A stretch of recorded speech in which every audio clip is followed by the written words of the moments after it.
Hello दोस्तों, welcome back to curious for the daily dose of Indian football. तो सबसे पहले शुरुआत करते हैं Indian national team upcoming 9 October को जो ट्राई नेशन टूर्नामेंट खेलने वाली है वियतनाम में अगेंस्ट वियतनाम एंड लेबनान। उसमें से लेबनान ने इस टूर्नामेंट से अपने आप को विथड्रॉ कर लिया है due to the current war crisis and conflict situation with Israel, जो कि ऑलरेडी उन्होंने वियतनाम एफए को बता दिया है। That means Indian national team के लिए ये जो अक्टूबर वाली फीफा विंडो है उसमें एक ही ओपोनेंट है एंड वो है वियतनाम।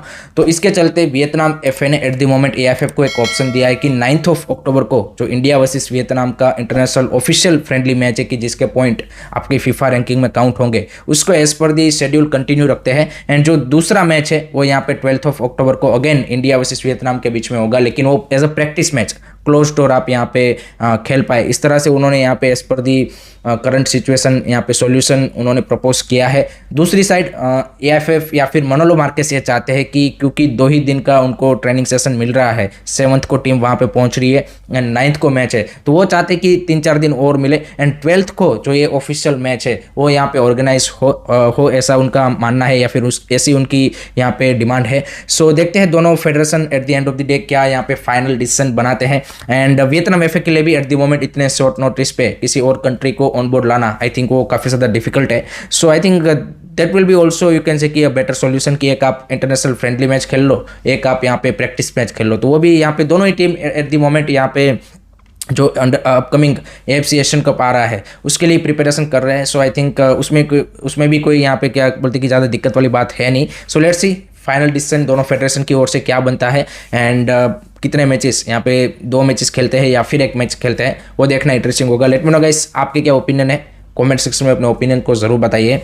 नेक्स्ट अब बात करते हैं इंडिया के जो लेजेंडरी फुटबॉलर रह चुके हैं भाईचुंग भूटिया। उनकी स्कूल ने भाई भाईचुंग भूटिया फुटबॉल स्कूल ने प्रीमियर लीग का जो क्लब है साउथहैम्पटन एफसी उनके साथ यहाँ पे पार्टनरशिप की है एंड वो उनके इंटरनेशनल एकेडमी पार्टनर बन चुके हैं फॉर अपकमिंग 3 ईयर्स। जहाँ पे जो साउथहैम्पटन एफसी की जो एकेडमी है वहाँ पे जिस तरह से प्लेयरों को डेवलप किया जाता है, वहाँ का जो करिकुलम है, वहाँ के जो यूथ डेवलपमेंट के सारे यहाँ पे नॉलेज शेयरिंग है वो यहाँ पे बीबीएफएस के साथ शेयर किए जाएंगे। एंड ये जो अंडर 6 से अंडर 16 लेवल पे किस तरह से प्लेयरों को डेवलप किया जाता है उसके बारे में यहाँ पे नॉलेज शेयरिंग होगी। उसी दौरान यहाँ पे जो साउथहैम्पटन के लेजेंडरी मिडफील्डर रह चुके हैं जो कि फर्स्ट प्रीमियर लीग के मिडफील्डर थे कि जिन्होंने 100 गोल स्कोर किए थे, मैटली, उन्होंने यहाँ पे बताया कि भाई किसी भी कंट्री में अगर आपको फुटबॉल डेवलप करना है then invest in the coaches.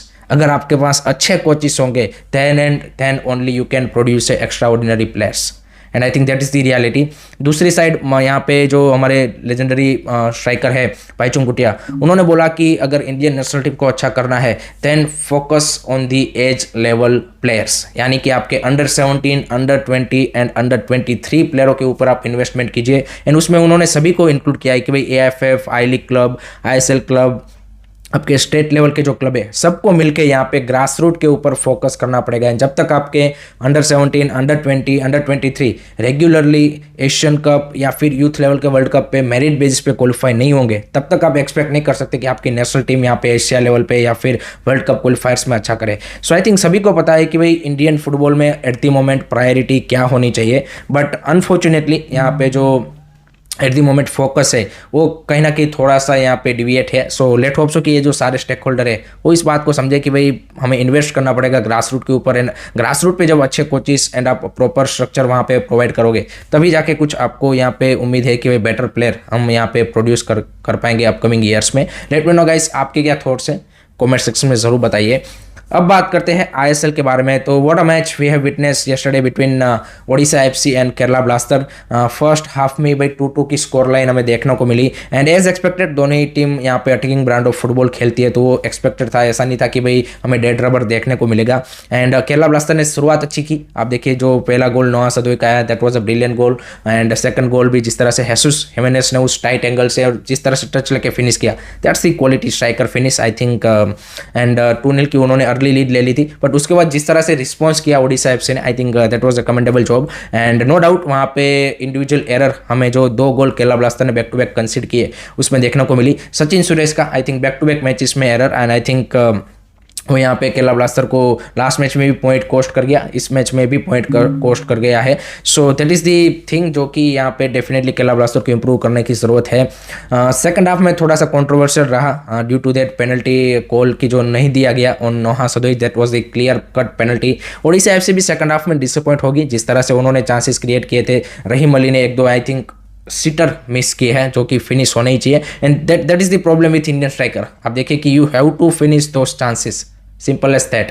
And अगर ओवरऑल अगर हम इंडियन प्लेयर की बात करें तो M A Ranawade I think मतलब डिफेंसिवली काफ़ी ज़्यादा यहाँ पे आप देखिए कि डिसअपॉइंट किया। जिस तरह से दोनों गोल जो फर्स्ट कंसीड किए उसमें वो अपने मार्कर को उस तरह से क्लोज डाउन नहीं कर पाए, अगर आपने देखा हो तो। दूसरी साइड यहाँ पे केरला ब्लास्टर की ओर से सचिन सुरेश ने डिसअपॉइंट किया। दानिश फारूक का भी परफॉर्मेंस काफ़ी ज़्यादा पुअर देखने को मिला। So I think Indian player needs to step up. लेकिन मिकेल स्टार्क के लिए इसकी अच्छी है कि भाई अवे में आपने एक पॉइंट ले लिया है, फिर से नॉर्थ ईस्ट के सामने भी उन्होंने ड्रॉ किया था। तो लेट्स सी यहाँ पे अवे में अगर आप इस तरह के जो क्रूशियल मैचेस है उसमें पॉइंट गेन कर लेते हो एंड देन होम में अपना रिकॉर्ड बरकरार रखते हो, then I think they definitely have a very good chance कि वो यहाँ पे टाइटल के लिए कम्पीट कर सकते हैं। दूसरी side Odisha FC and Sergio Lobera के लिए भी after the last match win I think ये थोड़ा सा डिसअपॉइंटिंग उस सेंस में ज़रूर होगा कि भाई होम पे खेल रहे थे एंड उन्होंने भी इस तरह के चांसेस बनाए थे कि वो 3 पॉइंट ले सकते थे, जो कि सर्जियो लोबेरा ने बोला कि हमने 1 पॉइंट जीतने की बजाय 2 पॉइंट लूज कर दिए, ये ज़्यादा डिसअपॉइंटमेंट है। सो लेट्स सी दोनों टीमें आफ्टर दी इंटरनेशनल ब्रेक किस तरह से रिकवर करती है, that will be interesting to see. Let me know guys आपके क्या ओपिनियन रहे इस मैच के बारे में, कमेंट सेक्शन में ज़रूर बता दीजिए। अब बात करते हैं आज के मैच के बारे में। आज भी भाई एक काफ़ी एक्साइटिंग मुकाबला है between FC Goa and north east United FC. North east United के सामने एफसी गोवा लास्ट सीजन एक भी मैच नहीं जीत पाई है। 3 बार वो लास्ट टाइम भिड़े थे बट एक भी बार नहीं जीत पाए थे, एंड वही कहीं ना कहीं हम सबको पता है कि एफसी गोवा को जो सील्ड है वो कोस्ट कर गया। But that's a different thing. अब नई सीजन आ चुकी है एंड मनोलो मार्केस की टीम ने भी लास्ट मैच अपना निकाला है ईस्ट बंगाल के सामने, तो थोड़ा सा कॉन्फिडेंस टीम में आया होगा, मोमेंटम बना है।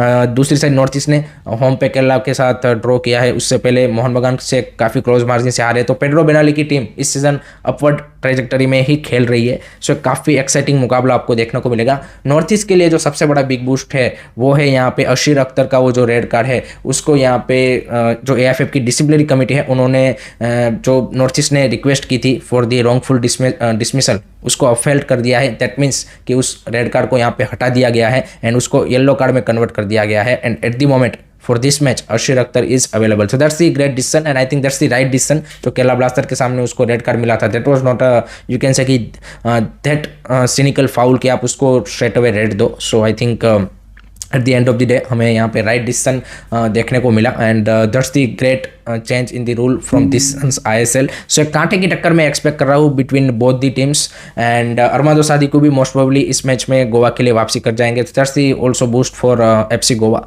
So I am seeing 2-2 draw. Late me know guys आपके क्या प्रेडिक्शन है, कमेंट सेक्शन में ज़रूर बताइए। लास्ट में बात करते हैं कि वो will be the east Bengal's new head coach, because इस अक्टूबर मंथ में उनको एक काफ़ी क्रूशियल टूर्नामेंट खेलना है जो कि है AFC चैलेंज लीग, जो कि 26 अक्टूबर से उनको खेलना है। एंड आई थिंक डेफिनेटली उससे पहले वो चाहेंगे कि ये जो इंटरनेशनल आपको ब्रेक मिल रहा है उसमें नए कोच का अपॉइंटमेंट हो जाए, जिसमें 2 नाम एट द मोमेंट निकल के आ रहे हैं एज पर द र्यूमर। एक तो है ओस्कार ब्रूजोन जो कि फॉर्मरली बांग्लादेश का क्लब है वसुंधरा किंग्स, उनके हेड कोच रह चुके हैं, एंड दूसरे हैं BFC के कोच यहाँ पे अल्बर्ट रोका। इन दोनों का नाम at the moment front runner में दिख रहे हैं। So both are great coaches, both are Spaniard is doing मतलब पास्ट में भी अच्छा किया है उन्होंने। अगर आप Asian and South Asian football में अगर आप देखें वसुंधरा किंग्स के लिए ओस्कार ब्रूजोन ने अच्छा किया है, जबकि अल्बर्ट रोका के साथ हमको पता ही है कि BFC ने काफ़ी अच्छे परफॉर्मेंस दिखाई है पास्ट में भी। So that will be interesting appointment from the East Bengal अगर इन दोनों में से किसी एक का नाम फाइनलाइज होता है तो। लेट मी नो गाइस आपके हिसाब से कौन ईस्ट बंगाल का नया हेड कोच बनना चाहिए, कमेंट सेक्शन में अपना ओपिनियन जरूर बताइए। So that's it from my side guys regarding today's Indian football news. I hope कि आपको वीडियो पसंद आया होगा। Keep supporting Indian football, don't forget to like share and subscribe curiously. जय हिंद, जय भारत।